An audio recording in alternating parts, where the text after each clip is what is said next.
नमस्कार दोस्तों, प्राप्दा लाइव में आपका स्वागत है। फिर कह सकते हैं हम लोकसभा चुनाव है 2024 के लोकसभा चुनाव को लेकर सारी तैयारियां हम कहीं ना कहीं आप तक पहुंचा रहे हैं और जो भी जनता की स्थितियां हैं, राय है, क्योंकि पार्टियों ने अपने कहीं ना कहीं कह सकते हैं कि जो प्रबंध हैं वो तैयार कर रखे हैं, लेटर तैयार कर रखे हैं, वादे तैयार किए हुए हैं। उन्हीं वादों के साथ क्योंकि समाजवादी पार्टी हो या बहुजन समाज पार्टी हो, भारतीय जनता पार्टी हो, सभी ने अपने प्रत्याशी उतार दिए हैं। वहीं एक जो लोकल प्रत्याशी हैं वो भी आज उतरे हुए हैं। मैं चाहूँगा दिखा सकता हूँ अपने साथी से कि मंडी समिति है। पीछे भी एक बैकग्राउंड दिखा सकते हैं कि जो मंडी है, इस मंडी में लोग आते हैं। सुबह से किसानों की यहाँ अच्छी खासी भीड़ रहती है और शाम तक कह सकते हैं कि ये जो दौर है वो चलता है। ये टिर्री है, जो टिर्री चालक है, कैसे एक जो नया रंग आया है वो ये है कि जो टिर्री चालक हैं वो लोकसभा प्रत्याशी बने हैं और जो प्रत्याशी है वो टिर्री चालक है। यानी कह सकते हैं समाज ने एक संगठित करके उसको खड़ा किया है, उतारा है। ये लोग आप जो भीड़ देख रहे हैं ये उसी टिर्री चालक के संग यानी कह सकते हैं लोकसभा प्रत्याशी के साथ है। और जहां लोग जो प्रत्याशी हैं वो वोट मांगते हैं, ये चंदा भी मांग रहे हैं, वोट भी मांग रहे हैं। यानी कि चंदे के साथ में कहीं ना कहीं इनको प्रत्याशी के रूप में उतारा गया है और ये पूरा साफा वाफा लगा के मुझे लगता है इनका स्वागत भी किया गया है। इनसे भी जान लेते हैं क्या नाम है सर आपका और क्या इरादे हैं आपके? मेरा नाम जयपाल माहौर है, मैं ई रिक्शा चालक हूँ और मुझे मेरी हाथरस की जनसंख्याओं ने मुझे चुना है, चंदा दे करके मुझे खड़ा किया है। नहीं, क्या कारण रहा कि तुम्हें खड़ा करना पड़ा जनता को? ये कारण जो हमारे हाथरस में छोटी छोटी समस्याएं हैं वो भारी लोग नहीं समझ पा रहे हैं, तो मेरी जनता ने मुझे इस लायक समझा और मुझे खड़ा किया है कि तुम समझ सकते हो उन छोटी छोटी परेशानियों को, तो इसलिए मुझे मेरी इस जनता ने खड़ा किया है। क्या करोगे यदि लोकसभा चुनाव प्रत्याशी आप जीत जाते हैं तो मैं यही कहना चाहता हूँ, जैसे मेरी हाथरस की जनसंख्या की जो भी परेशानियाँ हैं, जल की, बिजली की, पानी की, नाले की, सड़क की, जो भी आम जनता की जो परेशानियाँ हैं उन परेशानियों को मैं ठीक करना चाहता हूँ। जैसे भी या तहसील का काम हो या थाने का काम हो या कुछ भी काम हो, मैं आधी रात उनके लिए तत्पन खड़ा हूँ। ये मेरे घर भी जा सकते हैं और मेरा गिलेमान भी पकड़ सकते हैं, क्योंकि ये मुझे लेके आ सकते हैं। मैं आम जनता का आम सेवक हूँ, इनों के बीच तत्काल खड़ा हूँ। ये कह सकते हैं कि जनता के बीच में जाने की बात की जाती है और हमारे साथ में पंकज धवरिया जी भी हैं और ये कह सकते हैं कि संगठन के राष्ट्रीय अध्यक्ष हैं। कहीं ना कहीं आप भी इसमें शामिल हैं? जी ज़रूर। जब सभी पार्टियों ने बाहरी प्रत्याशी खड़े कर दिए तो हाथरस की जनता की पीड़ा जो है लाजमी थी, तो सभी लोगों ने मुझसे राय ली और मुझसे कहा कि भैया पंचायत बुलाई जाए।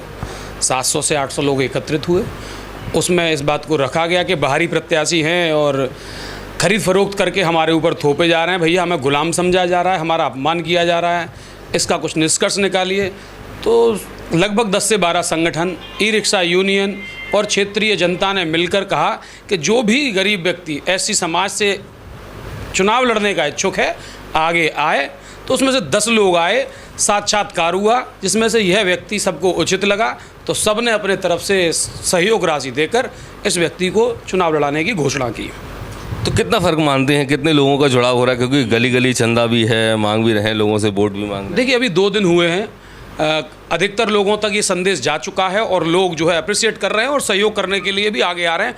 अब तक काफ़ी लोगों ने सहयोग किया है और आगे जगह जगह पर स्वागत भी कर रहे हैं और उम्मीद है जैसे जैसे लोगों तक जानकारी पहुंचेगी तो ये वोट में तब्दील होगा और निश्चित ही जैसे ही 18 लाख की आबादी तक उन्हें पता पड़ेगा कि उनका लोकल प्रत्याशी समाज के सहयोग से खड़ा किया हुआ है, तो बाहरी जो पार्टियाँ हैं, बाहरी जो प्रत्याशियाँ हैं, जो बाहरी प्रत्याशी हैं, वो यहाँ से हार कर जाने वाले हैं। यानी कह सकते हैं कि जो प्रभाव है वो बड़ा प्रभाव है। और यहाँ जो चंदा मांगने के लिए आए हैं, ये हमारे ह्यूमन राइट्स के प्रवीण जी हैं, इनसे भी जान लेते हैं कितना फ़र्क महसूस करते हैं आप ये चंदा मांगने के लिए आए प्रत्याशी? नहीं, अगर आम जनता के नज़रिए से देखा जाए तो ये काफ़ी सकारात्मक पहल है और लोग इसको पसंद भी करेंगे, क्योंकि बहुत से लोगों का ध्येय होता है कि वोट दे दिया और मुझे कोई मतलब नहीं है, लेकिन बहुत से लोगों का ये भी ध्येय होता है कि मेरे क्षेत्र का सांसद, विधायक, जिसके पास मैं बहुत ही सुगम तरीके से जाऊं, समस्याओं को बताऊं, वो मेरे साथ चले। यहाँ से कौन जीतेगा ये तो घोषणा कोई नहीं कर सकता है, लेकिन जो व्यक्ति जयपाल माहौर खड़े हुए हैं, मैं उनकी साहस को सल्यूट करता हूँ कि उन्होंने इस तरह का अपना एक प्रभाव दिखाने का या साहस किया है खड़ा होने का। मैं उनको इस बात के लिए साधुवाद भी देता हूँ। और आम जनता की पीड़ा हमेशा से रही है हाथरस की लोकसभा के लिए कि यहाँ पर भारी व्यक्तियों ने हमेशा राज किया है, और जब लोग अपनी समस्याओं के लिए सब सांसद और विधायक के लिए देखते हैं तो उनको बहुत तकलीफ़ होती है कि सांसद और विधायक समय पे हमें नहीं मिल पाते हैं। तो इस कारण लोगों के अंदर इस बात का खुशी है और एक तरह से एक सकारात्मक प्रभाव भी है कि लोग समझ रहे हैं, और आगे कितना समझते हैं ये चुनाव के बीच दौरान ही मालूम पड़ेगा।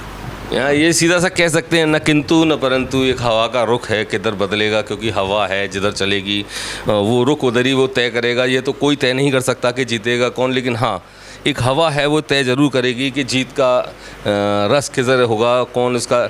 आप भी इसके प्रत्याशी के साथ हो, क्या लगता है एक बड़े प्रत्याशी या बड़ी पार्टी नहीं, एक लोकल आम आदमी के साथ? लोकल के साथ रहना पड़ेगा हमको। नहीं, कितना फ़र्क लोग मिलते हैं, क्या बातें होती हैं? हाँ, लोग मिलते हैं, खूब मिलते हैं, और घूमने कहते हैं लोकल को हम जिताएं। लोकल हमारा फ़ायदा उठाएगा। जो सड़क की परेशानी है तो सड़क को संभरवाएगा, और कोई गरीब है बढ़ती है जिसको प्लॉटिंग की कहता है, गरीब इतनी ज़मीन बच रही है तो ज़मीन को करवाने की उम्मीद करेगा। यानी कह सकते हैं ज़मीनी स्तर का एक प्रत्याशी आपके द्वारा किया गया। आप भी इनके साथ ही लगभग भागदौड़ कर रहे हैं। एक पार्टी नहीं है, एक छोटा सा चेहरा जो कभी मार्केट में था भी नहीं, कह सकते राजनीति में एक नया चेहरा। कहने का मतलब यह सब मंडी वालों ने सबसे सुल्तान सिंह किया, इसलिए बचेगा और हैसगा तो यही जीतेगा आपके। मंडी में लोगों का समर्थन मिल रहा है? बिल्कुल मिला है, हर चीज़ ने इसका साथ दिया है। तुम क्या करते हो? मैं गलीचा काम करता हूँ। गलीचा का काम। गलीचे बेचते हो यानी? अपने घर। अच्छा, अपने घर बनाते हो। क्या लगता है प्रत्याशी एक नया लोकल बिल्कुल जीतेगा? जीतेगा? हाँ, ये क्यों? विश्वास है मेरा। विश्वास है तुम्हारा। आप क्या कहते हो? पब्लिक की फुल सपोर्ट है, ये जीतेगा। क्यों जीतेगा? ये कारण क्या है जीतने का? जीतने का कारण ये है, ये गरीब आदमी है और पब्लिक की फुल सपोर्ट है, ये जीतेगा। यानी कह सकते हैं क्या काम क्या करते हो आप? मैं भी गलीचा का ही काम करता हूँ। गलीचा करते हो? आप क्या करते हो दादा? मैं तो ट्रेरी का ही काम करता हूँ। ट्रेरी चलाते हैं। एक ट्रेरी चालक को ही लोकसभा प्रत्याशी बना दिया, क्यों? क्योंकि इसका कर्म ही बढ़िया है, ईमानदार बच्चा है, झूठ नहीं बोलता है और हर आदमी के संग लड़ने के लिए तैयार है, इसलिए खड़ा किया और यही जीतेगा। ये कह सकते हैं कि युवा की एक बहुत बड़ी कसौटी होती है, कहीं ना कहीं युवा एक बहुत बड़ा महत्वपूर्ण कह सकते हैं चुनाव में। युवा हो ट्रेरी वाले के साथ में, क्या लग रहा है? हम भी देखो, हमारे ट्रेरी वाले 5,000 ट्रेरी वाले हैं, एक यूनियन बनी हुई है, और हाथरस में 5,000 ट्रेरी वालों ने एक चंदा करके इसको खड़ा किया है।